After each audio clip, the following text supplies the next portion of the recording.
What if I told you that the breakfast you've been eating for years, the one you were told was healthy, the one with the whole grain toast, the bowl of oatmeal, the glass of fresh orange juice, is doing more damage to your blood sugar than a candy bar would? I know how that sounds. I know you've been told your whole life that these foods are good for you, that whole grains are heart healthy, that fruit juice is natural, that oatmeal is what people with diabetes are supposed to eat. These aren't ideas you invented.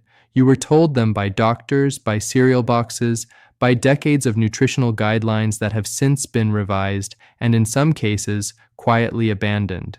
But here is what those guidelines never explained clearly enough. What happens inside your body in the 90 minutes after you eat that breakfast? What your blood sugar is doing while you feel fine?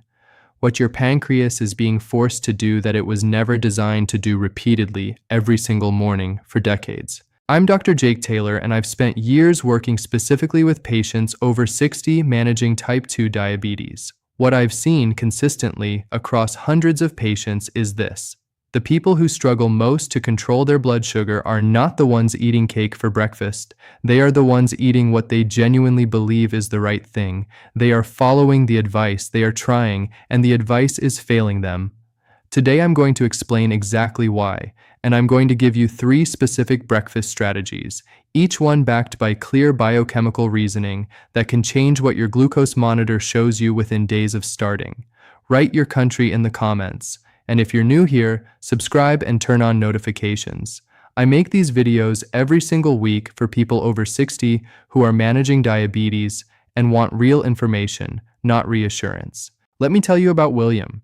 He was 68 when he first came to see me. He had been managing type 2 diabetes for 7 years. He was on 2 medications. His A1C had been hovering between 8.1 and 8.4 for 3 years without meaningful improvement despite, by all appearances, doing everything right. He kept a food log. He showed it to me at that first appointment. Breakfast every morning was steel-cut oatmeal with a banana and a small glass of orange juice, sometimes whole grain toast with peanut butter. He was proud of it. His previous doctor had told him it was a good diabetic breakfast. I asked him what his blood sugar reading was 2 hours after that breakfast. He looked at me. "I've never checked it after breakfast," he said. "I check it in the morning before I eat." That was the problem. He was measuring his blood sugar before the storm, not during it. We checked together at his next appointment. Fasting reading 118. 2 hours after his usual oatmeal and orange juice, 214. He stared at the meter for a long time. "That's what my breakfast does?" he said. "Every morning," I told him. "For 7 years." Today, I'm going to explain what was happening in William's body and what we changed. And by the end of this video, you will understand your own glucose response in a way that most diabetes patients never do. Why your morning blood sugar is high before you eat anything. Before we talk about what to eat for breakfast, we need to address something that confuses almost every diabetes patient I see: the fasting blood sugar problem. You go to sleep, you eat nothing for 8 or 9 hours. You wake up, and your blood sugar is higher than it was when you went to bed. How is that possible? This is not a mystery. It is a well-understood physiological phenomenon called the dawn effect, and understanding it is the foundation for understanding why breakfast choices matter so much for people with type 2 diabetes. Here is what happens. In the early morning hours, before you wake, your brain signals your adrenal glands to begin releasing hormones, primarily cortisol and adrenaline. These are your body's natural alarm clock. They prepare you to wake up, move, and function. As part of that preparation, they instruct your liver to release stored glucose into the bloodstream. Your liver obeys. It floods your blood with sugar so that you have the energy to start your day. In a person without diabetes, the pancreas responds to this rise in blood sugar with a precise, calibrated release of insulin that keeps glucose in a healthy range. The process happens invisibly and efficiently. In a person with type 2 diabetes, that calibration is impaired. The insulin response is either too slow, too small, or both. The glucose your liver released sits in your bloodstream longer than it should. You wake up with a reading that surprises you because you haven't eaten anything. Now here is the critical point that most patients don't understand. When you wake up in this state, your blood is already carrying more glucose than it ideally should. Your pancreas is already working to manage it. Your insulin is already elevated above its resting baseline. And then you eat a bowl of oatmeal. The oatmeal is starch. Starch is glucose molecules linked together in long chains. The moment it enters your mouth, your salivary enzymes begin breaking those chains apart. By the time the food reaches your stomach, much of it has already begun converting to glucose. Within 30 to 45 minutes, a wave of sugar enters your bloodstream on top of the glucose that was already there from the dawn effect. Your pancreas, already working, is now overwhelmed. It releases a large, rapid burst of insulin to manage the spike. The spike comes down, but it comes down hard. An hour or two later, your blood sugar crashes below where it should be, and your body responds to that crash with hunger, cravings, irritability, and fatigue. The same fatigue and cravings that patients consistently tell me they experience mid-morning, every morning, and have accepted as normal. It is not normal. It is the consequence of a breakfast that your metabolism was not designed to handle, repeated every single day. The orange juice compounds the problem significantly. Juicing an orange removes all the fiber, which is the only thing that would slow down glucose absorption, and concentrates the sugar of 3 or 4 oranges into a glass you drink in 30 seconds. The result in your bloodstream is nearly identical to drinking a glass of soda. The word natural on the label changes nothing about what happens inside your body. This is the metabolic trap, and once you understand it clearly, you can step out of it. Breakfast 1. The lipid shield, eggs and avocado. The first breakfast strategy I want to give you is what I call the lipid shield. And I want to address, before anything else, the objection I hear every single time I bring this up with a new patient. Eggs raise cholesterol. My doctor told me to limit eggs. This guidance was based on research from the 1960s and 1970s that has since been substantially revised. The original hypothesis, that dietary cholesterol directly raises blood cholesterol and causes heart disease, has not held up under the weight of subsequent evidence. Your liver produces approximately 80% of the cholesterol in your bloodstream. When you consume dietary cholesterol, the liver compensates by producing less. The system is self-regulating. What actually damages arteries is not the cholesterol in a whole egg. It is oxidized cholesterol, which is produced by chronic inflammation. And the primary driver of chronic inflammation in the context of type 2 diabetes is repeated blood sugar spikes. The very spikes you are generating every morning with your whole grain toast. So the egg, which was blamed for cardiovascular risk, is not the enemy. The refined carbohydrates that cause the glucose fluctuations, that cause the inflammation that oxidize the cholesterol, are the enemy. This distinction matters enormously. Now, here is why eggs and avocado together create what I call the lipid shield. Protein, which eggs provide in abundance, has a minimal effect on blood sugar. It slows gastric emptying, meaning food leaves the stomach more slowly, which moderates glucose absorption. Fat, which both eggs and avocado provide, has an even smaller effect on blood sugar. The glycemic impact of fat is essentially zero. When you build a breakfast primarily from protein and fat, with very limited carbohydrate, you do not generate a significant insulin response. Your blood sugar rises modestly, if at all. Your pancreas barely registers the meal. That is the metabolic environment in which a person with type 2 diabetes can begin to heal. The avocado is not just a container for healthy fat. It provides potassium, which supports blood pressure regulation.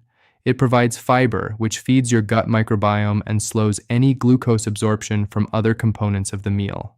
And the monounsaturated fat in avocado has been associated in research with improvements in insulin sensitivity over time. 2 to 3 whole eggs, cooked in butter, or a small amount of olive oil, paired with half an avocado, a drizzle of extra virgin olive oil over everything before eating. This meal has virtually no glycemic impact. It will keep you full for 4 to 5 hours without hunger, without cravings, without the mid-morning crash. Dorothy was 72 and had been managing diabetes for 9 years. She switched from her morning toast and orange juice to 2 eggs with half an avocado. Within 5 days, her post-breakfast reading had dropped from an average of 198 to an average of 127. She called me after a week. "I don't understand why nobody told me this," she said. The answer, in part, is that the fear of fat and cholesterol became so entrenched in dietary guidance over the past 50 years that it persisted long after the science began to shift. But the science has shifted, and your blood sugar monitor will confirm it within days of making this change. Breakfast 2. The Fiber Matrix. Chia pudding with berries. The second breakfast strategy is for people who want something that feels more like a traditional breakfast. Something with a spoon, something creamy, something that fills the sensory role that oatmeal or yogurt used to fill, but without the glucose consequences. The centerpiece of this breakfast is chia seeds. And what makes chia seeds remarkable for blood sugar management is not a vitamin or mineral. It is a physical property. When chia seeds absorb liquid, they form a thick, viscous gel. This gel is made of soluble fiber called mucilage. When you consume chia pudding, this gel enters your digestive system and coats the walls of your stomach and small intestine. It creates, essentially, a physical barrier that dramatically slows the absorption of any glucose that is present in the meal. Think of it as a net. Glucose molecules that would normally rush into your bloodstream within 30 minutes are instead caught in this net and released slowly over an hour or two. Your blood sugar rises gently rather than sharply. Your insulin response is modest and controlled. Your pancreas is not overwhelmed. This is not a vague nutritional principle. It is a documented, measurable effect. Studies have shown that meals containing chia seeds produce significantly lower post-meal blood sugar responses compared to identical meals without chia seeds. The preparation is simple and must be done the night before, which makes it one of the most convenient breakfasts possible. Combine 2 to 3 tablespoons of chia seeds with 1 cup of unsweetened coconut milk or unsweetened almond milk. Stir well, cover, and refrigerate overnight. In the morning, the mixture has set into a creamy pudding. Top it with a small handful of berries, blueberries, raspberries, or strawberries, all of which are low on the glycemic index and rich in antioxidants that combat the inflammation associated with chronic high blood sugar. Add 1 teaspoon of Ceylon cinnamon. This distinction matters. Most cinnamon sold in supermarkets is cassia cinnamon, which contains high levels of coumarin that can be harmful to the liver in regular large doses. Ceylon cinnamon, which is lighter in color and more delicate in flavor, contains very little coumarin and is the type studied for metabolic benefits. Research has shown that Ceylon cinnamon improves insulin sensitivity, helping cells respond more effectively to insulin. It does not replace medication, but it contributes meaningfully to the overall metabolic environment of your breakfast. The complete meal, chia pudding with coconut milk, berries, and Ceylon cinnamon, has a minimal glycemic impact. It provides substantial fiber, healthy fat, and antioxidants. It is visually appealing, tastes genuinely good, and takes 90 seconds to prepare the night before. James was 66 and told me he absolutely could not give up having something sweet for breakfast. He had a strong emotional connection to cereal with milk. I introduced him to the chia pudding. "This actually tastes like dessert," he said at his next appointment. His 2-hour post-breakfast reading had gone from 189 to 134. He has been making it every night for 2 years. Breakfast 3. The Anti-Inflammatory Reset. Bone broth and clean protein. The third breakfast strategy is the one that provokes the most surprise when I suggest it, and it is also, for certain patients, the most powerful. I want to ask you a question. Who decided that breakfast has to be sweet? Oatmeal, toast, cereal, fruit, juice, yogurt with fruit. Everything in the conventional Western breakfast template is sweet or sweet adjacent. But there is no biological reason this should be so. It is a cultural convention. In most of the world, and throughout most of human history, the first meal of the day looked nothing like this. For patients with type 2 diabetes who have significant inflammation, gut problems, joint pain, or who have not responded well to the first 2 breakfast strategies, I recommend something entirely different. A warm cup of bone broth paired with clean protein. Real bone broth, made by simmering animal bones for many hours, is rich in collagen, gelatin, and specific amino acids, including glycine and glutamine. These compounds play a role that is not widely discussed in the context of diabetes management, but that I consider foundational. The majority of patients with type 2 diabetes have a compromised gut lining, a condition sometimes described as increased intestinal permeability. The intestinal lining is designed to allow nutrients through while blocking toxins and bacteria. When that lining is damaged, small particles of bacteria and food proteins pass into the bloodstream, triggering a continuous, low-grade immune response. That immune response generates chronic inflammation. Chronic inflammation drives insulin resistance. Insulin resistance is the core mechanism of type 2 diabetes. The amino acids in bone broth, particularly glycine and glutamine, are the building blocks that the body uses to repair intestinal lining tissue. When you consume bone broth regularly, you are providing your gut with the materials it needs to seal those gaps, reduce the flow of inflammatory particles into the bloodstream, and calm the immune overactivation that worsens insulin resistance. This does not produce dramatic overnight results. It is a slower form of healing than changing what spikes your blood sugar directly. But for patients who have been doing everything right and still cannot get their inflammation markers or their A1C to move, addressing gut health through bone broth is often the missing piece. Pair the bone broth with clean protein, a portion of leftover chicken, canned sardines in olive oil, a hard-boiled egg, any protein that contains 0 carbohydrates and no added sugar. Sardines are worth specific mention because they are exceptionally rich in omega-3 fatty acids, which are among the most potent anti-inflammatory compounds available from food. A breakfast of bone broth and sardines has a glycemic impact of essentially 0 and provides anti-inflammatory support that no conventional diabetic breakfast can match.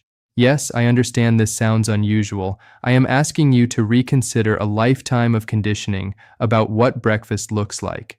But if your blood sugar has been uncontrolled for years despite medication and careful eating, doing what is comfortable has not produced results. Sometimes the answer requires doing something that initially feels strange. Helen was 74 and had been on 3 diabetes medications. Her A1C was 8.7. She had severe joint pain and chronic digestive discomfort alongside her diabetes. We introduced bone broth 3 mornings per week alongside the other breakfast strategies on alternating days. After 4 months, her joint pain had decreased substantially. Her digestion had normalized. Her A1C at her next blood draw was 7.8. The first meaningful improvement in 4 years.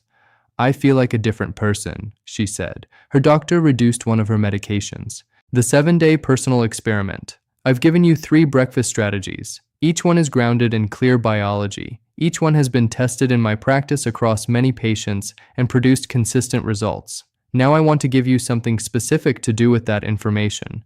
Do not try to change everything at once. That approach creates overwhelm, and overwhelm leads to abandonment.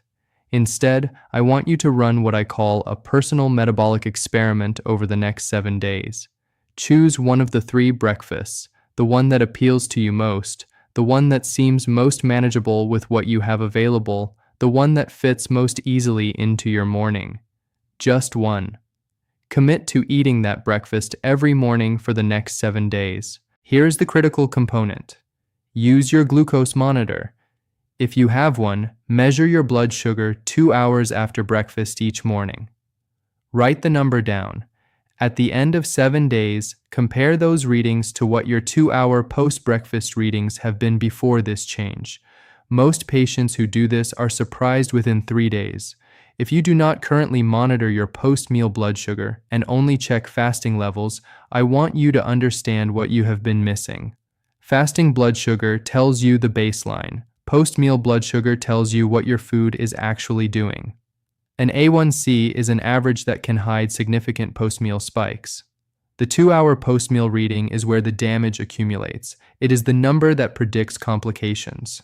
Track 3 things during your 7 days. Post-breakfast blood sugar at 2 hours, energy level in the mid-morning on a simple scale of 1 to 10, and hunger. specifically whether you are experiencing the mid-morning crash and craving that characterized your previous breakfasts. These 3 data points, collected over 7 days, will give you more useful personal information than a year of annual blood tests. At the end of 7 days, if your post-breakfast readings have improved, continue for another 3 weeks and then get blood work done if you're due. Let the A1C reflect 4 weeks of changed mornings. If after 7 days you have seen no change, try one of the other 2 breakfast strategies for a second week. Different people respond differently to each approach, and finding which one works best for your specific metabolism is worth the investment of time. Frank, the patient I told you about at the beginning, switched from his oatmeal and orange juice to the egg and avocado breakfast. His 2-hour post-breakfast reading went from 214 to 141 in 4 days. At his 3-month follow-up, his A1C had dropped from 8.3 to 7.5. His doctor reduced one of his 2 medications. 7 years, he said at that appointment. I spent 7 years eating what I thought was the right thing. William, whose story I told you at the very start, followed the same path. After seeing that 214 reading on his meter in my office, he was ready to change. He started with the egg and avocado breakfast. By week 2, he had added the chia pudding on alternating days for variety. At his 6-month appointment, his A1C was 7.1, the lowest it had been since his diagnosis. His energy was better. His mid-morning crashes had stopped entirely. I feel like I got my mornings back, he said. That is what a different breakfast does. It does not just change a number on a meter. It changes how you feel every single day. I want you to leave a comment telling me which of these 3 breakfasts you are going to try first. Or tell me what your current breakfast looks like and what your post-meal readings have been. Your comment is useful not just for me, but for every other person reading these comments who is making the same decision you are making right now. If this video changed how you understand your morning blood sugar, share it with someone who is managing diabetes and still eating whole grain toast because they were told it was the healthy choice. That person deserves this information. Subscribe if you haven't already. I'm Dr. Jake Taylor. Take care of yourself, and I'll see you in the next video.